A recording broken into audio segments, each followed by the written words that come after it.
Gray. Just one infected one. Sky. Is that original gray? Don't let it get to your head. Sky Garnold is infected already. Sky. I guess so. I grabbed his hand while I sat in the back seat, not knowing what to do. My phone started buzzing in my pocket, and when I looked, there were already 43 messages.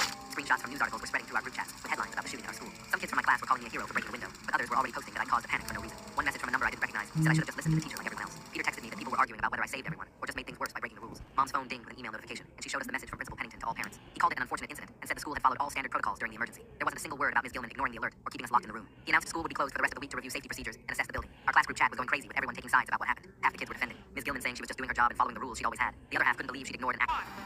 Off-brand. On brand.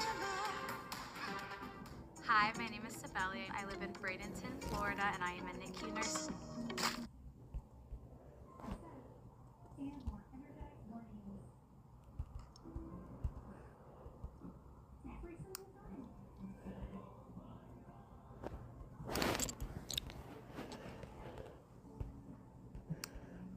While they read the names of the 3 students who died in other parts of the building. Sarah Hartley from the science wing, Harry Rodriguez from the library, and Jamie Walsh, who was in the bathroom when it started. Each name hit me like a punch, because that could have been us, all of us in room 237, if I hadn't thrown that chair. The next morning, I was sitting on our front steps trying to eat breakfast when a girl with a press badge walked up our driveway. Thea Page introduced herself as a student journalist from the school paper and said she'd been hearing rumors that I caused unnecessary panic and wanted to get the real story out there. She had a notebook and a small recorder and asked if I talked to her about what actually happened. My mom came outside and started to tell her to leave, but I said I'd do it because people needed to know the truth. We sat on the porch while I went through it all again, and Thea wrote down everything, asking for specific times and checking details against what other students had told her. She'd already talked to Beth and Peter, who backed up everything I said about Ms. Gilman ignoring the warning. My parents had scheduled an emergency appointment with Radha Bhatia that afternoon, a therapist who specialized in trauma cases. Her office had these soft chairs and dim lights, and she explained that my body was stuck in survival mode, that the shaking and the jumping and loud sounds was normal after what happened. She taught me these grounding exercises where I had to name 5 things I could see, 4 I could touch, 3 I could hear, 2 I could smell, and 1 I could taste. We practiced breathing techniques, and she gave me this rubber band to snap on my wrist when I felt the panic starting. That night at dinner, my dad brought up getting a lawyer, saying the school seemed more worried about covering their butts than what actually happened to us. I didn't want to make this some big legal thing, but he insisted we at least talk to someone about our options, especially after what the principal had said about the window. He'd already made some calls and found someone who dealt with school stuff. The next day, someone posted a video on Facebook that was edited to make it look like I just randomly went crazy and destroyed property. They cut out all the parts with the gunshots and screaming, just showing me throwing the chair and kids running. It spread through our local community groups, and suddenly my phone was blowing up with messages from people I didn't even know calling me unstable and saying I should be locked up. My mom spent hours recording the video and trying to get it taken down, but it kept getting reposted. Thea published her article 2 days later with my full account, plus timestamps from the security footage and statements from Beth and Peter confirming everything. The comments section turned into a war zone with some people supporting me and others saying I'd overreacted and caused unnecessary damage. Reporters asked about the email alert. He just said they were investigating all aspects of the incident. Someone leaked an email thread to Thea, showing faculty messages from that morning where multiple teachers had asked about the test integrity policy during emergencies. The administration's response, sent just 2 weeks before the shooting, stated that maintaining academic standards was paramount and that test security couldn't be compromised for drills.